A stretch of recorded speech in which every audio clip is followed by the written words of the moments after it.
ಕರ್ನಾಟಕದ ರಾಜಭವನ ಈಗ ಬಿಜೆಪಿಯ ಅಧಿಕೃತ ಕಚೇರಿಯಾಗಿದ್ದು ಮಲ್ಲೇಶ್ವರಂ ಬಿಜೆಪಿ ಕಚೇರಿ ರಾಜಭವನಕ್ಕೆ ಶಿಫ್ಟ್ ಆಗಿದೆ ಅಂತ ಸಚಿವ ಪ್ರಿಯಾಂಕ್ ಖರ್ಗೆ ಟೀಕೆ ಮಾಡಿದ್ದಾರೆ.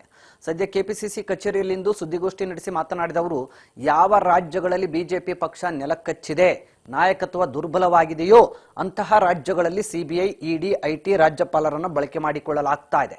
ಐಟಿ, ಇಡಿ ಬಂದಾಗ ಬಿಜೆಪಿಗೆ ಬಹಳ ಖುಷಿ ಆಗುತ್ತದೆ. ಯಾವಾಗ ಆಪರೇಷನ್ ಕಮಲ ವಿಫಲ ಆಗುತ್ತೋ ಐಟಿ ದಾಳಿಯೂ ವಿಫಲ ಆಗುತ್ತೆ. ನಂತರ ರಾಜ್ಯಕ್ಕೆ ಇಡಿ ಬರುತ್ತೆ ಅಂತ ಕಿಡಿಕಾರಿದ್ರು. ಇನ್ನು ವಾಲ್ಮೀಕಿ ಅಭಿವೃದ್ಧಿ ನಿಗಮದ ಅಕ್ರಮ ಸಂಬಂಧ ಸರ್ಕಾರಿ ಅಧಿಕಾರಿಗೆ ಸಿಎಂ ಹೆಸರು ಹೇಳಬೇಕು ಎಂದು ಇಡಿ ಒತ್ತಡವನ್ನು ಹೇರಿತ್ತು. ಆ ಸರ್ಕಾರಿ ಅಧಿಕಾರಿ ದೂರು ಕೊಡ್ತಾರೆ. ಬಳಿಕ ಬಿಜೆಪಿ ಸುಮ್ಮನಾಗುತ್ತದೆ. ಇದೆಲ್ಲ ವಿಫಲವಾದ ಬಳಿಕ ರಾಜ್ಯಪಾಲರ ಮೂಲಕ ಪ್ರಧಾನಿ ಮೋದಿ ಎಂಟ್ರಿ ಕೊಡ್ತಾರೆ. ಈ ಸ್ಕ್ರಿಪ್ಟ್ ಬರೆದಿರುವುದು ಮೋದಿ ಹಾಗೂ ಅಮಿತ್ ಶಾ ಅಂತ ದೂರಿದ್ರು. ಇದಲ್ಲದೆ ಇದು ದ್ವೇಷದ ರಾಜಕಾರಣ, ನಮ್ಮ ತೆರಿಗೆ ನಮ್ಮ ಹಕ್ಕು ಎಂಬ ಮೂಲಕ ನಾವು ದಿಲ್ಲಿಯಲ್ಲಿ ಪ್ರತಿಭಟನೆ ಮಾಡಿದ್ದೆವು. ಕಳೆದ ಸದನದಲ್ಲಿ ಒಂದು ದೇಶ ಒಂದು ಚುನಾವಣೆ ವಿರುದ್ಧ ನಿರ್ಣಯ ಕೈಗೊಂಡಿದ್ದೆವು. ಬರ ಪರಿಹಾರಕ್ಕಾಗಿ ಸುಪ್ರೀಂ ಕೋರ್ಟ್ ಮೊರೆ ಹೋಗಿದ್ದೆವು.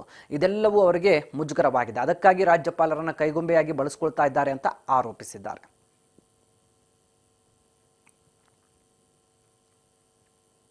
ಚರ್ಚೆ ಆಗ್ತಾ ಇರೋದು ನಮ್ಮ ರಾಜ್ಯಪಾಲರ ನಡೆ.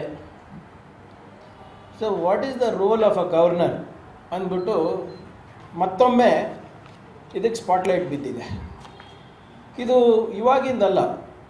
ನಾವು ಯಾವಾಗ ಕಾನ್ಸ್ಟಿಟ್ಯೂಂಟ್ ಅಸೆಂಬ್ಲಿನಲ್ಲಿ ಸಂವಿಧಾನದ ಬಗ್ಗೆ ಚರ್ಚೆ ಮಾಡ್ತಾ ಇದ್ವಿ, ಯಾವ ಆರ್ಟಿಕಲ್ ಹೇಗಿರಬೇಕು ಅಂದ್ಬಿಟ್ಟು ನಾವು ಚರ್ಚೆ ಮಾಡಿದಾಗ 1948ರಲ್ಲಿ 49ರಲ್ಲಿ ಕೂಡ ಇದು ಚರ್ಚೆ ಆಗಿದೆ. ಕಾನ್ಸ್ಟಿಟ್ಯೂಂಟ್ ಅಸೆಂಬ್ಲಿ ಡಿಬೇಟ್ಸ್ ತೆಗೆದು ನೋಡಿದ್ರೆ the role of governor, the appointment of governor, the duties, the functioning ಎಲ್ಲನೂ ಚರ್ಚೆ ಆಗಿದೆ. ಆವಾಗ ಡಾಕ್ಟರ್ BR ಅಂಬೇಡ್ಕರ್ ಅವರು ಆರ್ಟಿಕಲ್ 163 ಹೇಳ್ತಾರೆ. ಆರ್ಟಿಕಲ್ 163 ಅಂದರೆ ಏನು?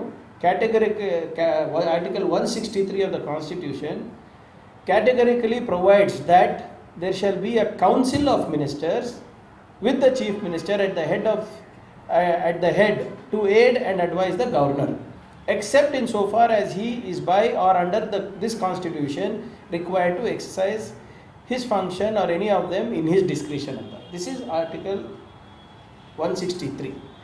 ಈ ಆರ್ಟಿಕಲ್ ಅಂಡರೆ ನಾವು ಕೂಡ ಹಿಂದಿನ ಕ್ಯಾಬಿನೆಟ್ನಲ್ಲಿ ನಮ್ಮ ದೇಶದಲ್ಲಿ ಚರ್ಚೆ ಆಗ್ತಾ ಇರೋದು ನಮ್ಮ ರಾಜ್ಯಪಾಲರ